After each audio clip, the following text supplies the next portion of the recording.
So this will be a casual talk. I prepared some of the slides yesterday, so lots of caricatures and very sketchy. It's mostly a handmade talk. So the question that I want to ask is, why do we age? It's a very simple, very fundamental question. And first I would like to define what aging is. I was very surprised that no one did this actually.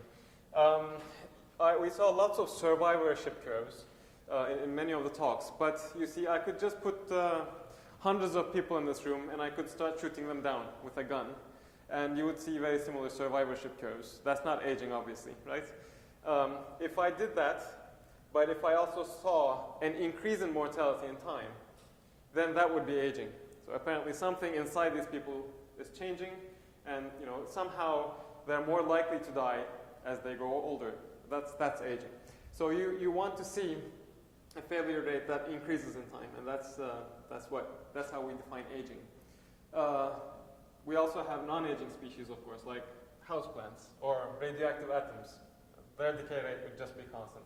These are non-aging systems.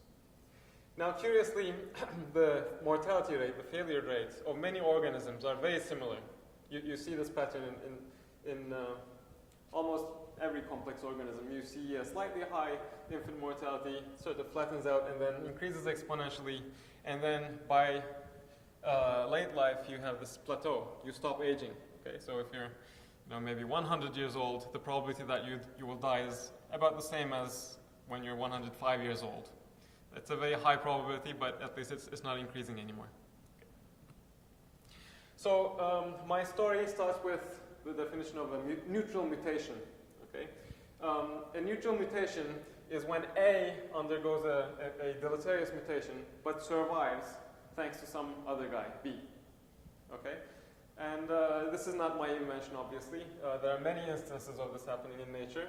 For example, if you have a collection of microbes that are collectively digesting something, they all secrete an enzyme. They digest the thing together, and then they intake the digested sugars. If one of the microbes undergoes a mutation and is unable to secrete that enzyme, it can still survive, right? But now it will be dependent on the other guys. Likewise, you can have duplicate genes, so that if one of them undergoes a mutation, the other gene is still there to synthesize whatever essential protein is required. So then the mutated gene will tag along the non-mutated gene, and it will continue to survive. Now, it's complicated to say the sentence each time, so I will just use this notation, B arrow A, okay, to indicate that A depends on B to survive. Now, there's a beautiful argument in physics that explains why the air molecules in this room is uniformly distributed. It's very unlikely, but possible, but very unlikely that all the molecules are going to be collected in one corner of the room, right? It's much more likely that the molecules are going to spread uniformly. And the reason why is simply because of the fact that there are many more configurations where everything is uniformly distributed. There's only one state where all the molecules are in the corner, right? I can say the same thing about interdependence. If at time 0, everything is completely independent of each other, and if there's a process that allows the introduction of interdependencies randomly, then as time goes by, you will end up with a random interdependence structure. Okay? It's just statistics. It's just a collection of random events. You will end up with this final state, which is a random interdependence. Now, I would like to present a very top-to-bottom approach to aging. You have a complex interdependent structure, and you have malfunctions happening every now and then. And whenever you have a malfunction in a cell to which other cells depend on, then those who depend on it will also malfunction. Okay? So one malfunction will cascade and cause other malfunctions. And we don't necessarily have to think of these nodes as cells. We can think of them as processes. We can think of them as larger structures, tissues. We can think of them as genes even. It doesn't really matter. It doesn't make a difference. And I will actually show you in a minute that even the structure of the network is not very important. As long as you have a very big network, as long as you have a strong element of randomness, you will quantitatively see the same things happening. Okay, so this is what I do. I plot the number of nodes that are functional or alive as a function of time. And what I see is a decrease, of course, and then there's a critical point after which the whole thing collapses. So all the cells die suddenly. For those who are not very familiar with networks, scale-free networks and random networks usually represent two extremes. It's not extremely important what they are at this moment, but it's just important that they are very different kinds of networks. But the interesting thing is that you can see that the slopes of decrease and the critical point where the collapse happens is pretty much the same, regardless of the kind of network. Just clarification. So the process is there's a finite range in which individual nodes fail? Yes. And then other nodes fail if they're connected to them. And repairs are also allowed. And you might naively think that if the repair rate is equal to the damage rate, then there will be no collapse, right? But that doesn't happen. You can have repair rate equal to the damage rate. You can have repair rate 5 times more than the damage rate, and you will see a similar thing happening. So repair. I will talk more about that later. Okay, so this is data. This is various mortality curves of different animals, ranging from insects to mammals. You see very similar curves, and you can fit this thing very easily. Of course, complex interdependence is not exclusive to life. You can also look at complex machines, such as automobiles in this case, and again, you see very similar behavior. Now, biologists often say, well, what is this good for? You made up the story. You have, 3-4 parameters. You can fit an elephant with 6 parameters. So if you have 3 parameters, you should be able to fit at least half an elephant. But the good thing is, I can vary the parameters separately. Okay. So for example, this fit on the right belongs to C. elegans, wild type and mutant. So presumably they should have similar network structures. They should have similar initial starting states, right? So the question is, how can you fit both of these graphs, both the wild type and the mutant, by changing only one thing? Now it turns out you cannot fit it by changing the damage rate. It's impossible. Changing the damage rate only shifts the whole thing right and left. If you change the repair rate, however, that changes the asymptote. Okay, so this model, if you buy this story, tells you actually what is different about the mutant. It's not susceptibility to damage. It is enhanced repair.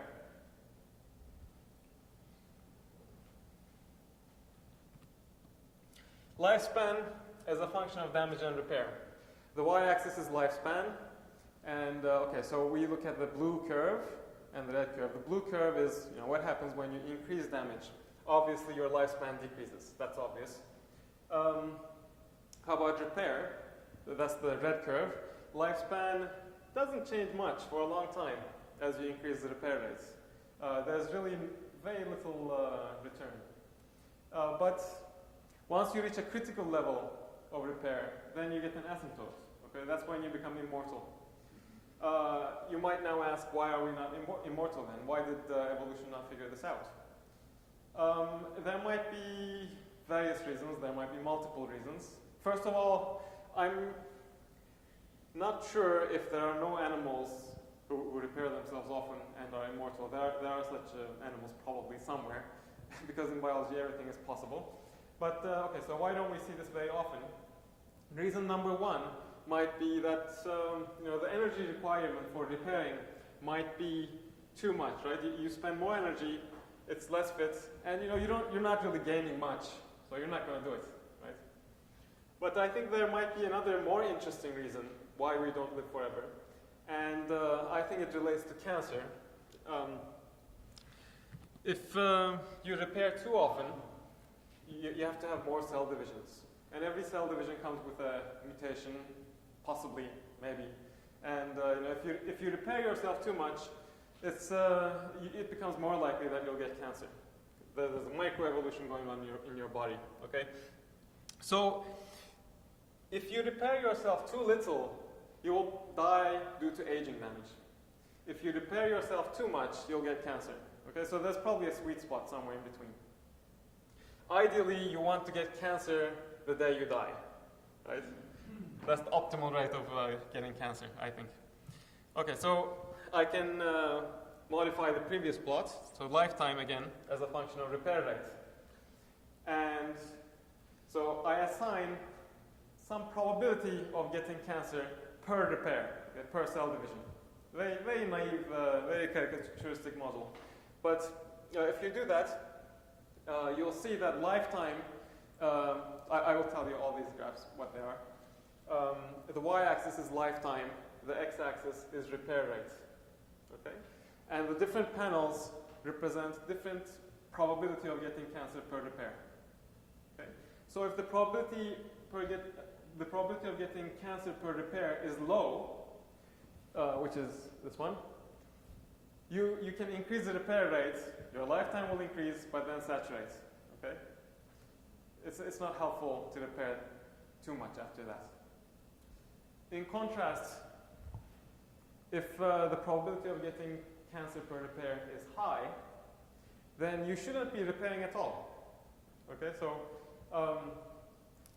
any repair will increase the likelihood of you getting cancer. So I like to joke about this. I call this plot, should smokers take vitamins? Not literally, but if you're living in a carcinogenic environment, you probably don't want to repair yourself too much. Okay, brief, let me just storm through the conclusions. Complex interdependence, I claim, is the cause of aging, evolutionarily speaking.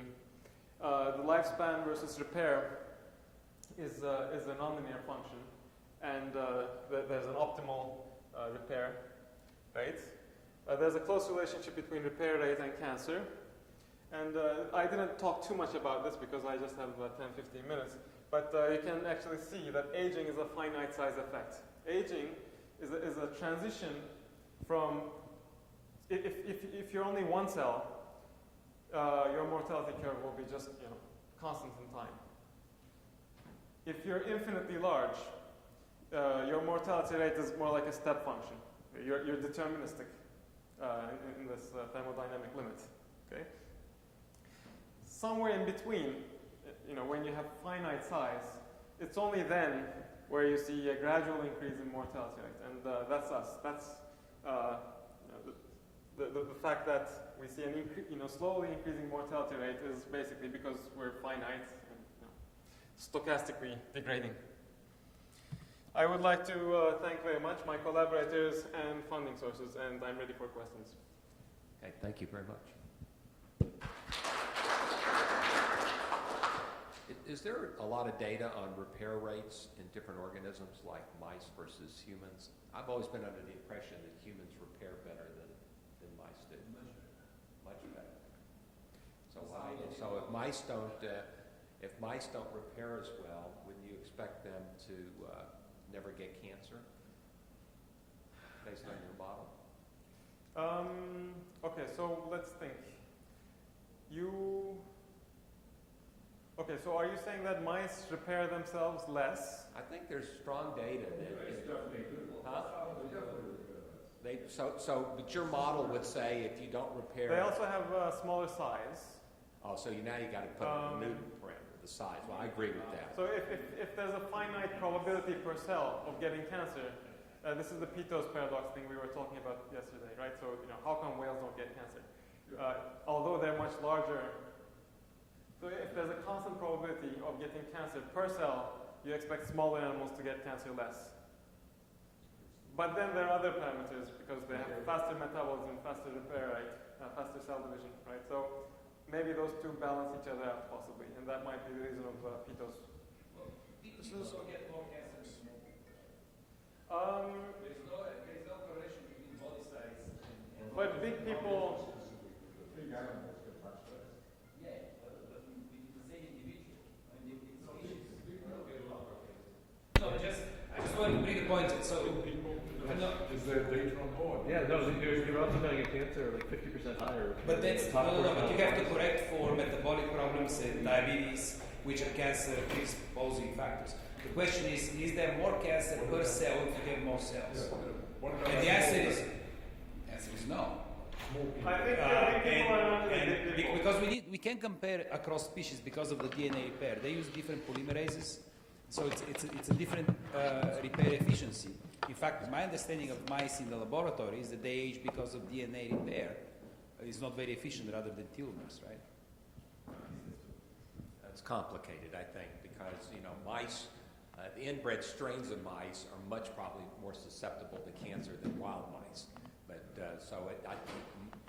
mice versus... There's also very specific types of cancer that you... Yeah, they get thymomas and lymphomas and things like that. General, all types of cancer, which is kind of the fundamental basis of this discussion. Yeah, people just have more fat, I think, which is not really subject to repair or damage. There's a fat tissue. You don't get fat cancer. No, taller people obviously lean right. and have more cells. So Rich and others done a little bit of work showing that also that if you correspondingly if you're shorter, you're much more susceptible to cardiovascular disease. That's right. So short people basically have a big preference towards dying of cardiovascular disease, and older people have a big shift towards dying of cancer. You really go through it statistically. Actually, my question was related to the survival curve you showed, which I thought was really interesting, saying you could sort of predict what the mutation was doing, and there's an opportunity to test that, right? You could take different strains of C. elegans with mutations in either repair or antioxidant defenses and things, so you theoretically could increase either the damage rate or decrease the repair rate. Yeah. And so a lot of that data might even be available. Have you made an effort to try to... No, I didn't. I probably should have. I don't think it's very well known what exactly causes these mutants to live longer. I mean, lots of people have different wild ideas. Oh, the metabolic rate is lower. Oh, this is happening.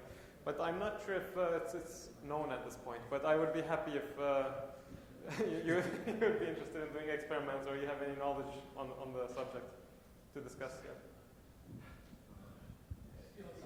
Okay, so Herb's back. Yeah, sorry, having children overseas and getting a phone call from overseas, you always wonder what it is. I was asking about maybe someone asked this, your C. elegans mutant, is there some analog of a prediction for C. elegans? Forget about comparing mice to humans, which change many things, but you had these two curves. Yeah. But do those ones that are now living longer, do they get more equivalent of worm cancer? So the plots I showed there did not have cancer. So I have a main model. I'm not talking about the model, I'm talking about experiment. Yeah. In the experiment, you have these, obviously as you showed, these mutant C. elegans that live a lot longer, and one of the predictions you would make is that you would some equivalent of cancer or mutational. Very good point. Yeah, it might be. I didn't check. Yeah, it's not. It can't be cancer, but the question is something equivalent you could predict for that model system that would then see if you're on the right track. That's I think if the rate of damage is the same and the only thing is different is repair, you need to remember that in C. elegans, almost all the cells are post-mitotic. So you're really maintaining probably neural function in those worms and things like that by the enhanced repair. And it probably is not going to affect anything like cancer incidence because those cells don't ever proliferate. It's a simple concept. Any other questions? Yeah, no, just a very quick comment. From studies of centenarians, human centenarians, there was a hypothesis a while ago that the reason why these people live so long is that they have fewer disease susceptibility polymorphisms. Okay, so everybody's loaded with all kinds of polymorphisms, and they predispose you to age-associated disease. So there was a number of GWAS studies done on this, And it was actually, the hypothesis was soundly refuted. These centenarians have the same load of polymorphisms that everybody else has. So now the new hypothesis is that they are actually long-lived because they repair better. They repair better. So they're resistant. So they have the same alleles, deleterious alleles, but the deleterious alleles are not so penetrant because they resist more. So I think there's always a danger in pooling all the data of all centenarians into one pot.